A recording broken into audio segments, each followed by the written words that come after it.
ప్రపంచవ్యాప్తంగా ఎక్కువ మందిని వేధిస్తున్న సమస్యల్లో అత్యధిక మందిని ఇబ్బందులకు గురిచేస్తున్న వ్యాధుల్లో క్యాన్సర్ కూడా ఒకటి.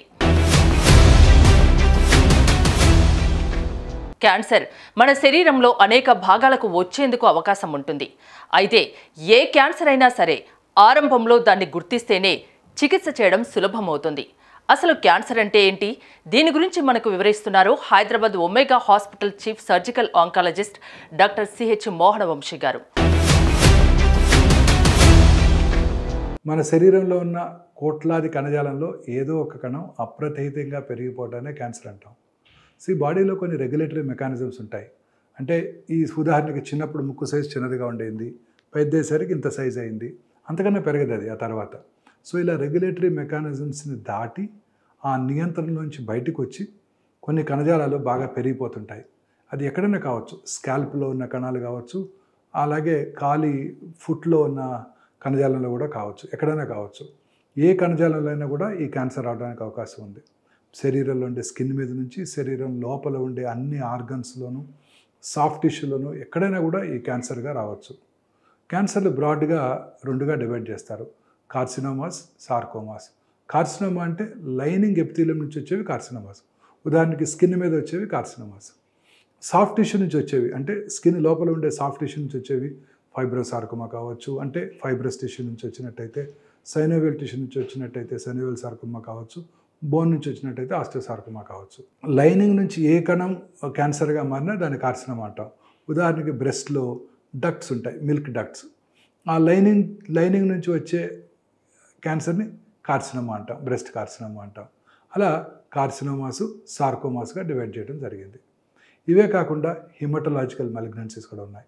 హిమటలాజికల్ మాలిగ్నెన్సీస్ అంటే బ్లడ్ క్యాన్సర్స్, బ్లడ్లో ఉన్న కణజాలం, అంటే లింఫోసైట్స్ నుంచి వాటి నుంచి వచ్చే కణజాలాన్ని లింఫోమా అంటాము. అలాగే అక్యూట్ క్రానిక్ మైలాయిడ్ ల్యూకీమియాస్, లింఫాటిక్ ల్యూకీమియాస్ కూడా చూస్తుంటాం. స్మోకింగ్, ఆల్కహాల్ సేవించడం, అధిక బరువు, ఇన్ఫెక్షన్లు, శారీరక శ్రమ లేకపోవడం, దుమ్ము ధూళిలో ఎక్కువగా తిరగడం, అనారోగ్యకర ఆహారపు అలవాట్లు క్యాన్సర్ వ్యాధి రావడానికి కారణాలు కావచ్చని అంటున్నారు క్యాన్సర్ వ్యాధి నిపుణులు. క్యాన్సర్ రావడానికి ఖచ్చితంగా ఇది కారణం అని చెప్పలేం, కానీ అనేక రకాలైన కారణాలు క్యాన్సర్కి దారితీస్తాయి. బ్రాడ్గా మనం రెండుగా డివైడ్ చేయవచ్చు. ఒకటి జెనెటిక్ ప్రీడిస్పోజిషన్, రెండోది ఎన్విరాన్మెంటల్ ఫ్యాక్టర్స్. ఫస్ట్ ఈ ఎన్విరాన్మెంటల్ ఫ్యాక్టర్స్ వెరీ ఇంపార్టెంట్. దీంతోపాటు జెనెటిక్ ప్రీడిస్పోజిషన్ కూడా ఇంపార్టెంట్. ఎన్విరాన్మెంటల్ ఫ్యాక్టర్స్ అంటే మన ఎన్విరాన్మెంట్లో వచ్చిన ఫ్యాక్టర్స్. ఉదాహరణకి pollution, automobile pollution, industrial pollution, అనేక రకాలైన పొల్యూషన్స్, ముఖ్యంగా అర్బన్ ఏరియాస్లో ఈ పొల్యూషన్ వలన చాలా రకాలైన క్యాన్సర్స్ని మనం చూస్తున్నాం. ఇదే కాకుండా ఈ పొల్యూషన్కి రకరకాలుగా ఉంటుంది. ఫెర్టిలైజర్స్ వాడటం వల్ల వచ్చే పొల్యూషను, అలాగే పెస్టిసైడ్స్ వాడటం వల్ల వచ్చే పొల్యూషను, మన క్రాప్స్లో ఇవన్నీ వాడటం వల్ల వాటి నుంచి వచ్చే ఈల్డ్లో ఇవన్నీ కూడా క్యాన్సర్కి దారితీయవచ్చు. Pesticides, fertilisers, automobile pollution, industrial pollution, thermal power plant పక్కన ఉన్న వాళ్ళలో 1 కిలోమీటర్ రేంజ్లో క్యాన్సర్ వచ్చే అవకాశాలు ఎక్కువగా ఉంటాయి. అలాగైతే కోల్ ఎక్కడైతే బర్న్ చేస్తారో, థర్మల్ పవర్ ప్లాంట్లో కోల్ బర్న్ చేస్తారో, ఓపెన్ కాస్ట్ మైన్స్, అలాగే ఫెర్టిలైజర్ ప్రాజెక్ట్స్, రబ్బర్ ఇండస్ట్రీసు, కొన్ని రకాల నికెల్ క్యాడ్మియం బ్యాటరీ ఇండస్ట్రీసు, అలాగే డై ఇండస్ట్రీసు, పెయింట్స్ ఇండస్ట్రీస్లోను, తర్వాత ఆస్బెస్టాస్ ఇండస్ట్రీస్లోను, టొబాకో ఇండస్ట్రీలో పనిచేసే వాళ్ళలో కూడా అనేక రకాలైన డిఫరెంట్ టైప్స్ ఆఫ్ క్యాన్సర్స్ వచ్చే అవకాశాలు ఎక్కువ ఉంటాయి. ఇవన్నీ ఎన్విరాన్మెంటల్ ఫ్యాక్టర్స్. ఇవే కాకుండా ఇంకా అనేక రకాలైన ఎన్విరాన్మెంటల్ ఫ్యాక్టర్స్ ప్రతి క్యాన్సర్ కూడా మనం చూస్తుంటాం. ఉదాహరణకి కామన్ క్యాన్సరు, స్త్రీలలో భారతదేశంలో ఇప్పుడు అత్యధికంగా కనబడే క్యాన్సరు 2 క్యాన్సర్లు: బ్రెస్ట్ క్యాన్సరు, సర్వైకల్ క్యాన్సరు. స్త్రీలలో ఈ రెండే కామన్ క్యాన్సర్స్. బ్రెస్ట్ క్యాన్సర్ ఉదాహరణకి భారతదేశంలో ప్రతి 4 మినిట్స్కి ఒక స్త్రీ బ్రెస్ట్ క్యాన్సర్ వల్ల డయాగ్నోస్ చేయబడుతున్నారు. ప్రతి 6 మినిట్స్కి ఒక స్త్రీ సర్వైకల్ క్యాన్సర్ వల్ల ప్రాణం కోల్పోతున్నారు. ఈ 2 క్యాన్సర్లు అంత ప్రబలంగా ఉన్నాయన్నమాట. వాటి యొక్క ఇన్సిడెన్స్, మార్టాలిటీ కూడా ఎక్కువగా ఉంటుంది. ఉదాహరణకి బ్రెస్ట్ క్యాన్సర్గా మన ఎన్విరాన్మెంటల్ ఫ్యాక్టర్స్ అంటే మిగతా ఫ్యాక్టర్స్ని పరిగణలోకి తీసుకున్నట్టయితే అర్లీ మెనార్ష్, అంటే ఇప్పుడు అర్బన్ ఏరియాలో గుడ్ న్యూట్రిషన్ వాటి వల్ల మన గర్ల్స్ అర్లీగా మెనార్ష్ స్టార్ట్ అవుతుంది. అలాగే వాళ్ళ న్యూట్రిషన్ దానివల్ల ఎక్కువ కాలం ఉండటం వల్ల లేట్గా మెనోపాజ్ ఉంటుంది.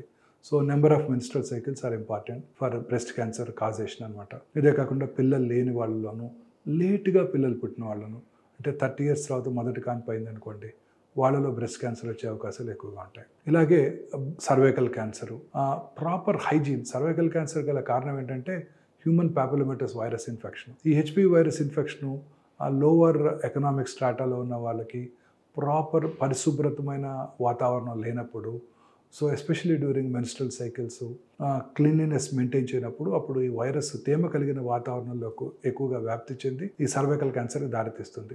భారతదేశంలోనే more than 2 lakh cervical cancers by 2025 కనుగొనబడతాయని ICMR వారి అంచనా.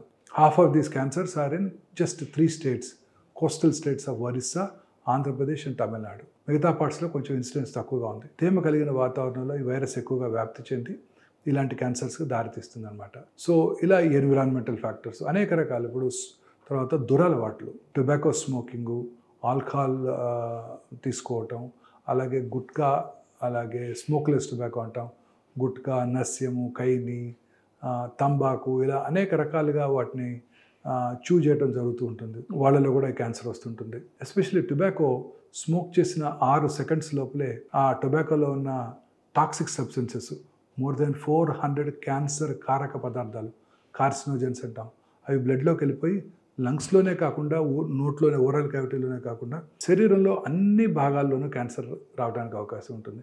ఆ యూరినరీ బ్లాడర్ క్యాన్సర్ నుంచి గర్భసంచి ముఖద్వార క్యాన్సర్ వరకు కూడా ఈ స్మోకింగ్ వల్ల ఈ క్యాన్సర్స్ కూడా ఎక్కువ అవుతాయి అన్నమాట. అలాగే చాలామంది గుట్కా తినేవాళ్ళు ఒక అపోహ ఉంది.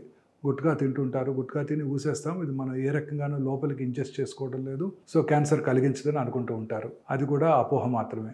గుట్కా తీసుకున్న ఫ్యూ సెకండ్స్లోనే నోట్లో ఉన్న మ్యూకోజా నుంచి అది అబ్జార్బ్ చేయబడి శరీరంలో ఇతర భాగాలకు కూడా వెళ్ళిపోతుంది.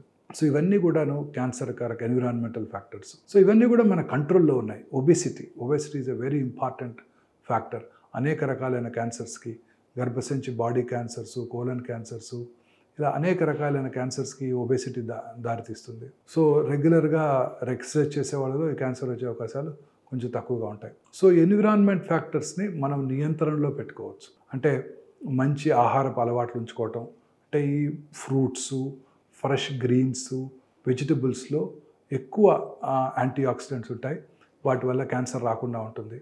అలాగే రెడ్ మీట్ ఎక్కువగా తీసుకునే వీళ్ళలో క్యాన్సర్ వచ్చే అవకాశాలు ఎక్కువగా ఉంటుంది. వాళ్ళలో ఒబేసిటీ, అలాగే క్యాన్సర్ వచ్చే అవకాశాలు ఎక్కువగా ఉంటాయి. సో మంచి అలవాట్లు, ఆహారపు అలవాట్లు, అలాగే రెగ్యులర్గా ఎక్సర్సైజ్ చేయటం, ఒబేసిటీని అవాయిడ్ చేస్తూ ఫ్రెష్ గ్రీన్స్, వెజిటబుల్స్, ఫ్రూట్స్ ఎక్కువగా తింటూ దురలవాట్లకు కూడా దూరంగా ఉన్నట్టయితే మనం క్యాన్సర్ నుంచి కూడా దూరంగా ఉండడానికి అవకాశం ఉంటుంది. ఇక పోతే జన్యుపరమైన కారణాలు, జెనెటిక్ ఫ్యాక్టర్స్. 2 కారణాలు అని చెప్పాను, జన్యుపరమైన కారణాలు, ఎన్విరాన్మెంటల్ ఫ్యాక్టర్స్. ఎన్విరాన్మెంటల్ ఫ్యాక్టర్స్ క్యాన్సర్కి మారిపోతుంటాయి. 2 కామన్ ఎగ్జాంపుల్స్ మనం డిస్కస్ చేసాము.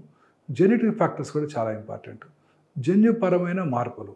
ఇప్పుడు సైంటిస్టులందరికీ కూడా ఒక పూర్తి అవగాహన వచ్చేసింది. అన్ని క్యాన్సర్స్ కూడా జన్యుపరమైన మార్పు వల్లనే వస్తుంది. అంటే జన్యుపరమైన మార్పు అంటే తల్లిదండ్రుల నుంచి మనం ఇన్హెరిట్ చేసుకున్నది కాదు, వారి జన్యు క్రమంలో మార్పులు రావటం. మన బాడీలో సైంటిస్టులు ఐడెంటిఫై చేశారు 22,000 proton coding jeans, equally good number of non proton coding jeans కూడా ఉంటాయి. ఈ 22,000 ప్రోటాన్ కోడింగ్ జీన్స్లో ఒక 500 to 600 క్యాన్సర్ కారక జన్యువులుని ఐడెంటిఫై చేశారు. దీన్నే ఆంకోజీన్స్ అంటారు. ఈ క్యాన్సర్ కారక జన్యువుల్లో వచ్చే మార్పుల వల్లనే క్యాన్సర్ వస్తుంది అని సైంటిస్టులు ఖచ్చితంగా నమ్ముతున్నారు. దీన్నే ఫౌండేషన్ 1 మెడిసిన్ అని కూడా అంటారు. ఇందులో ఈ 500-600 జీన్స్లో ఏదో జన్యుపరమైన మార్పు రావటం వల్ల, మ్యూటేషన్ రావటం వల్ల ప్రతి క్యాన్సర్ కూడా వస్తుంది. ఆ క్యాన్సర్ ఎందువల్ల ఆ మ్యూటేషన్ వచ్చింది అంటే మనకు తెలియదు. అది జెనెటిక్ కావచ్చు లేదా ఎన్విరాన్మెంటల్ కావచ్చు, బట్ ఏదో మ్యూటేషన్ మాత్రమే ఈ క్యాన్సర్ని కలగజేస్తుంది. ఆ మ్యూటేషన్ ఐడెంటిఫై చేసే ప్రక్రియ, ఆ మ్యూటేషన్ ఐడెంటిఫై చేసే అన్ని రకాల పరికరాలు, టెస్టులు ఇప్పుడు మన భారతదేశంలోనే అందుబాటులో ఉన్నాయి. సో ఆ మ్యూటేషన్ ఐడెంటిఫై చేసి ఆ మ్యూటేషన్ని టార్గెట్ చేసే మెడిసిన్స్ ఉన్నట్టయితే క్యాన్సర్ని కూడా మనం పూర్తిగా క్యూర్ చేయవచ్చు. కానీ అన్ని రకాల మ్యూటేషన్స్కి ఇంతవరకు మందులు కనుగొనబడలేదు. కొన్ని రకాల మ్యూటేషన్స్కి, ఉదాహరణగా లంగ్ క్యాన్సర్లో EGFR, ALK1, ROS1 అనే కామన్ మ్యూటేషన్స్ చేసి అవి కనుక పాజిటివ్ ఉంటే వాటిని టార్గెట్ చేసే చిన్న మాలిక్యూల్స్, స్మాల్ మాలిక్యూల్స్ అంటారు, అవి ఇస్తే మన లంగ్ క్యాన్సర్ని నియంత్రించడానికి అవకాశం ఉంటుంది. అలా అన్ని రకాల క్యాన్సర్స్కి మ్యూటేషన్స్ తెలుసుకొని ఆ జన్యుపరమైన mutation based treatment. So future of oncology ఎలా ఉండబోతుంది? Genetic mutation based treatment. ఏ మ్యూటేషన్ ఉంటే ఆ మ్యూటేషన్ని ట్రీట్ చేయటం. బ్రెస్ట్ క్యాన్సర్లో అదే మ్యూటేషన్ ఉండవచ్చు, గర్భసంచి ముఖద్వార క్యాన్సర్లో కూడా అదే మ్యూటేషన్స్ ఉండవచ్చు. ఆ మ్యూటేషన్ని టార్గెట్ చేసే మెడిసిన్స్ అందుబాటులోకి వచ్చినప్పుడు వాటిని పూర్తిగా మనం క్యూర్ చేయడానికి అవకాశం ఉంది. ఇదే కాకుండా జన్యుపరమైన మార్పుల్లో ముఖ్యంగా మనం డిస్కస్ చేయాల్సింది BRCA1, BRCA2 మ్యూటేషన్ అనాలిసిస్. మీరు అందరూ వినే ఉంటారు. Angelina Jolie, famous Hollywood movie artist, వారి తల్లిగారికి ట్రిపుల్ నెగిటివ్ బ్రెస్ట్ క్యాన్సర్ ఉండటం వలన వారు ఈ జన్యుపరమైన మ్యూటేషన్ పరీక్ష చేయించుకొని వారు BRCA1, BRCA2 పాజిటివ్గా ఉందని తెలుసుకొని దానికి వారు ట్రీట్మెంటు, దానికి మెడిసిన్స్ ఏమీ అందుబాటులో లేకపోవడంతో ఖచ్చితంగా దానిని hereditary breast ovarian cancer syndrome అంటారు. ఈ hereditary breast ovarian cancer syndrome ఉన్న వాళ్ళలో 100% breast cancer, 60 to 80% ovarian cancer వచ్చే అవకాశాలు ఉండటం వల్ల వారు ఈ క్యాన్సర్ రాకముందే 2 బ్రెస్ట్లు కూడా తీయించేసుకొని ఇంప్లాంట్స్ పెట్టించుకున్నారు. అలాగే 2 ఓవరీస్ కూడా తీయించేసుకున్నారు. అలాగే మధ్య మనం విన్నాం 36 or 35 year old లేడీ, మన టాలీవుడ్లో ఒక పాపులర్ నటి హంసానందిని గారు, వారు కూడా వారికి ట్రిపుల్ నెగిటివ్ బ్రెస్ట్ క్యాన్సర్ ఉందని అనౌన్స్ చేశారు. వారు కూడా BRCA1 మ్యూటేషన్ ఉందని వారికి తెలుసుకుని వారు కూడా ఇన్ఫార్మ్ చేయడం జరిగింది పబ్లిక్కి. సో ఇవన్నీ చాలా ఇంపార్టెంట్. చిన్న వయసులో బ్రెస్ట్ క్యాన్సర్ వచ్చినప్పుడు ఈ జన్యుపరమైన మార్పులు కనుక ఉన్నట్టయితే వాటిని ముందుగా గమనించి రిస్క్ రిడక్షన్ సర్జరీస్ అంటారు, అవి చేయించుకోవటం ద్వారా క్యాన్సర్ రాకుండా చేసుకోవడానికి అవకాశం ఉంది. అలాగే కోలన్ క్యాన్సర్కి familial adenomatous polyposis coli gene, FAP gene, medullary carcinoma థైరాయిడ్కి రెట్ జీన్, RET జీను, ఇలా అనేక రకాలైన జన్యుపరమైన మార్పుల వల్ల కూడా ఈ క్యాన్సర్స్ వస్తుంటాయి. జెనెటిక్ ప్రీడిస్పోజిషన్ చాలాసార్లు చూస్తుంటాం. 12 ఏళ్ళ ఆడపిల్ల, ఎటువంటి స్మోకింగ్ అలవాట్లు లేవు, చిన్న విలేజ్లో ఉన్నారు, ఆటోమొబైల్ పొల్యూషన్ కూడా లేదు వారి విలేజ్లో, అయినప్పటికీ వారికి లంగ్ క్యాన్సర్ వస్తుంది. మనం చాలామంది చూస్తుంటాం 90 ఏళ్ళ వాళ్ళు 30 ఏళ్ళ నుంచి చిన్నప్పటి నుంచి స్మోకింగ్ చేస్తున్నారు, వారికి ఇప్పుడు 90 ఏళ్ళు, వారికి ఎటువంటి క్యాన్సరు లేదు. సో ఇలాంటివి చాలా కామన్గా చూస్తుంటాం. పేషెంట్స్ కూడా అడుగుతుంటారు మమ్మల్ని, అదేం డాక్టర్ గారు నేను వెజిటేరియన్ని, బయట ఫుడ్ కూడా తిన్ను, వారికి ఎందుకు వచ్చింది అని అడుగుతుంటారు. సో కొన్నిటికి కారణాలు చెప్పలేమన్నమాట. సో వీటన్నిటికీ కూడా some sort of genetic predisposition ఉన్నప్పుడు ఇలాంటి ఎన్విరాన్మెంటల్ ఫ్యాక్టర్స్ లేనప్పటికీ కూడా 12 ఏళ్ళ ఆడపిల్లకి లంగ్ క్యాన్సర్ రావచ్చు. జెనెటిక్ ప్రీడిస్పోజిషన్ లేని వాళ్ళకి ఈ 70 ఏళ్ళు స్మోక్ చేసినా క్యాన్సర్ రాకపోవచ్చు. సో ఇలా మనకి 2 కూడా మనకి ఇంపార్టెంటే, genetic predisposition as well as environmental factors. Genetic predisposition మన చేతిలో లేదు, వేరే ఎన్విరాన్మెంటల్ ఫ్యాక్టర్స్ని మనం కంట్రోల్ చేసుకోవచ్చు. సో అందువల్ల మన మోస్ట్ ఇంపార్టెంట్ ఇంతకుముందు మనం ఏదైతే ఫ్యాక్టర్స్ డిస్కస్ చేసామో అవన్నిటిని కూడా కంట్రోల్లో కనుక ఉంచుకున్నట్టయి మంచి ఆహారపు అలవాట్లు, సరి అయిన మోతాదులో carbohydrates, proteins, foods, good quantity of fruits, fresh fruits, vegetables తీసుకుంటూ, రెగ్యులర్గా ఎక్సర్సైజ్ చేస్తూ, లీన్ బాడీ మాస్ మెయింటైన్ చేస్తూ, అలాగే దురలవాట్లన్నిటికీ స్మోకింగ్, తంబాకు, ఆల్కహాల్కి దూరంగా ఉన్నట్టయితే ఖచ్చితంగా మన వైపు నుంచి మనం క్యాన్సర్ నివారించుకోగలుగుతాం.